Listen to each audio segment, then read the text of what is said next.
Welcome to 10-Minute Wellness Tips. This is Brad Costanzo, and today I am here with Dave Asprey, the founder of the Bulletproof Executive. He's a Silicon Valley investor and technology entrepreneur who has spent 15 years and over, get this, $300,000 to hack his own biology. Dave lost 100 pounds without counting calories or excessive exercise, and he's used techniques to upgrade his brain by more than 20 IQ points. And we're going to make him show those IQ points off today. Not only that, but Dave's lowered his biological age while learning to sleep more efficiently in less time. From private brain EEG facilities hidden inside a Canadian forest to remote monasteries in Tibet, from Silicon Valley to the Andes, Dave has used these biohacking techniques and tried everything on himself, obsessively focused on discovering the answers to this one persistent question that we're going to be answering today, which is, what is the number one way to maximize your health and wellness? But before Dave answers, I'd like to go ahead and welcome you here to the show. Dave, thanks for joining me.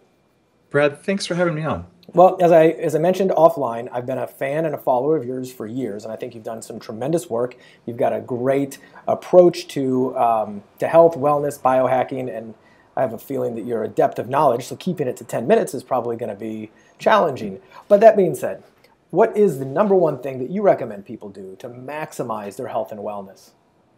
We can definitely keep it to 10 minutes because it's just one question. Nice.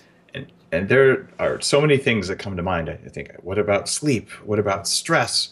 But the one thing that people probably won't hear from an average expert, and the one thing that's sort of hidden, is something that I wrote about in the Bulletproof Diet. And I call it avoiding your kryptonite. So we focus so much on what are the things that make us strong. So, I eat lots of whatever you believe is going to make you strong. I would propose butter might be that. Yeah. Butter from grass-fed cows, of course, or grass-fed meat, or lots of vegetables, or maybe you're a raw vegan and you believe that that's what's going to work for you. Mm-hmm. But whatever your template is, like, okay, what makes you strong? More exercise makes me strong. Mm-hmm. But what about the things that make you weak? It turns out that every activity and every food, everything in the environment around you, it has good things, mm-hmm. and it has bad things. And one example of this would be, let's say, protein. And there's a kind of an obvious example that I also wrote about, and I love this example because if I said to you, you need to have 30 grams of protein in the morning so you can have lots of energy, you'd probably say, okay. But then if I gave you a big bowl of spider venom, which is all protein, by the way, you look at me like I was natural. stupid. It's natural. It's organic Right. spider venom. Organic, biodynamic spider venom. Exactly. Right? What's going to happen is you're not going to eat it. So apparently, we all know at some level that just because it's got protein doesn't mean it's good for you. Mm-hmm. So different foods between a bowl of scrambled eggs and a bowl of spider venom, very different. So let's look at everything that we do, not from a, is it good or is it bad, but recognizing that it's a mix of good and bad. And if you can take steps to maximize the good and minimize the bad at exactly the same time, what you're going to experience is a dramatic improvement in the quality of your life. Because it's the subtle little things that can happen in your food or in your environment that trigger brain fog and fatigue and things that make you tired or give you joint pain or ruin a good night's sleep or make you yell at your kids when you didn't mean to. Sometimes it isn't that you didn't do enough of the good stuff. You did all the good stuff, but at the same time you did the bad stuff and you didn't know about it because you don't know what your kryptonite is. Right, and that's probably one of the things that makes people so frustrated because they feel as though they're doing all the right things. Hey, I'm going to the gym and I'm trying to eat healthy and I'm trying to do this, that, and the other, and they're not getting any results, or maybe they're going backwards. So you're saying that sometimes they're taking kryptonite and not knowing it. Yeah, and there's a couple different types of kryptonite that we'll talk about just in our 10 minutes here. One of them is something that we put in our own food. So this is, let's say you add MSG to your food, or you don't know it's added, or in the US, a restaurant can add something that's 74% MSG to your meal, and they can tell you that there's no MSG added because according to our regulations, it's not actually MSG unless it's 75% MSG or more. So really? The cook, that's eye-opening. The cook, he can tell you this. He can say, look, I promise you I added no MSG, and he believes it because his own label just says spice extract. He doesn't know. He just knows people eat a lot of it when he puts it in there. So This means that if you are experiencing food cravings or you have that energy crash at 2 in the afternoon, it might be because we added man-made kryptonite to it, artificial colorings and flavorings. They're artificial, which doesn't make them good or bad, but they have a biological metabolic impact that is documented to be bad. And as a person who's seeking to be high performance, you don't want to have any of that. And less is better. And we go out and we spend a couple bucks on a little fish oil capsule.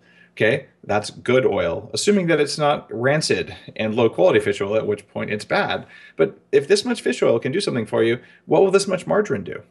Margarine is the opposite of fish oil in terms of health. It is Right. inflammatory. Small amounts of margarine are just as bad as those fish oil things are good. That's So really an amazing point right there. And it's something you just gave me a little epiphany, because you're always like, oh, well, I'm just going to have a little bit of this, a little bite, little here and there, and it's in moderation. But when you think about it, yeah, the other things you take in moderation are the really healthy things, like the fish oil. That's really a tremendous point. So sorry to interrupt there, but I just wanted to hit on that. Oh, thanks, Brad. Not at all. Here's the other big source of anti-nutrients that is just not talked about enough, and it kind of drives me crazy. And just picture for a second that you are a, a grain or not a grain, a stalk of wheat, let's say. So you don't have teeth and claws, you can't run away. So your job is to reproduce your species. Since you can't run away, if an animal comes and turns you into a sandwich, you die and the species is over. So over centuries, you evolve a complex set of defenses. It's called the whole grain, the outside part of the grain. And you cover yourself with phytic acid. And you cover yourself with other things. You make lectins, which are compounds that stick to different sugars that line the cells in bodies, things that trigger autoimmunity. And you basically make yourself unattractive as food, because every kind of creature in nature likes to eat starch, which is what's inside that wheat kernel. So there's bacteria, there's fungus, and there's animals all trying to eat you. So you make yourself less attractive. Now, every food does this. 20% of all rheumatoid arthritis is caused by vegetable defense systems that are anti-nutrients. Maybe they're fine for you, but maybe they're a kryptonite for you. You don't know unless you know your genes or unless you test yourself. And that's why in the Bulletproof Diet, I'm like, here's a set of suspect foods. You need to not eat these for a couple of weeks and see how you feel. And magically, those rashes that you've had, or your joint pain, or those headaches, or your sleep quality, or your asthma, or migraines, they go away. And then you realize one of these suspect foods was a cause.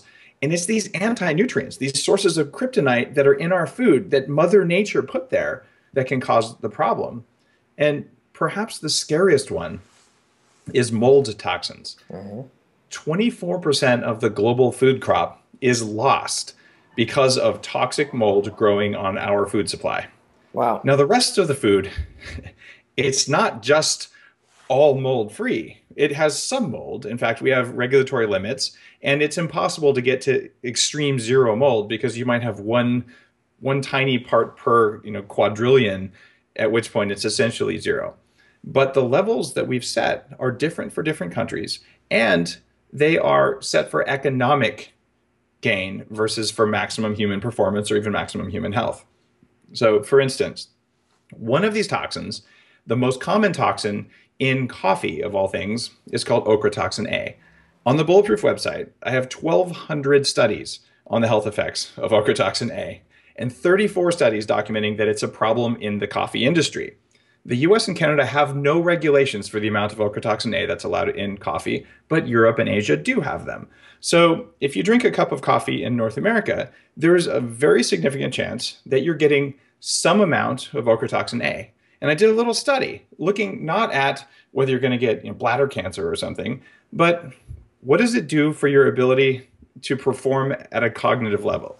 So we had a group of people do 2 tests every day of 7 different types of executive function. And what we found was a statistically significant improvement in their test scores when they were using coffee that did not have mold toxins in it.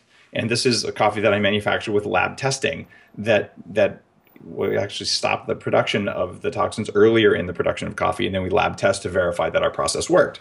So this is a thing. There is a huge body of evidence says coffee is good for you. Mhm. There's also a body of evidence that says mold toxins are bad for you. More of the good, less of the bad. Follow that rule for everything you do from a nutritional perspective. And this is why organic matters. This is Mhm. why fresh matters. And this is also why local matters. And if you get all three of those together, you may find that 2 o'clock in the afternoon, sort of like I'm getting tired, I feel like I'm going to crash.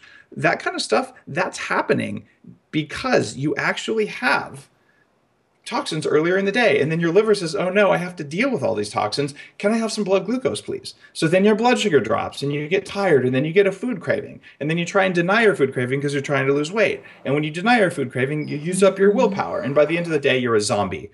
This is why avoiding kryptonite matters, because it lowers that spark. It lowers your ability to bring it, even if you're a little bit tired. Like it takes like spirit life out of you. And your goal is to just not come close to that stuff, or even just to minimize it a little bit. Every little bit you minimize gives you a better quality of life. Well, that's remarkable, and you've really kind of shined light on a handful of those things that I can relate to personally in my own life, and it makes a lot of sense. It definitely complements all of the other advice that we've been hearing as well, and it shows you how important taking care of even just a small amount matters, because sometimes moderation is not good if you're moderately getting some of the bad stuff and the kryptonite. That's great, and you've done a great job over the years of educating folks with the bulletproof diet and your bulletproof philosophy. But you want to tell people, if they want more information on this, on you, where they can go and how they can find out more information. Sure. You head to your nearest bookstore or online and buy a copy of the Bulletproof Diet book, which has all of this very concisely. But if you want to get it right now, you can pull out your cell phone and text 58885 in the words BP Diet and your email address, and I'll send you the one-page infographic. You can print it and put it on your fridge. It's free, and it has all of these important points on one page, so you don't have to go study for years to learn all this stuff about where kryptonite hides. Nice. So that's 555. Was that the BP is in the As British in, Petroleum diet? yeah, or bulletproof diet. Yeah. And it was 58885 BP diet, and then your email address. That's great. That's great. Well, Dave, I appreciate your time here today. It's been some remarkable information. I know everybody will appreciate it, as do I. And I appreciate having you on the show. It was a pleasure. Have a great day. You too.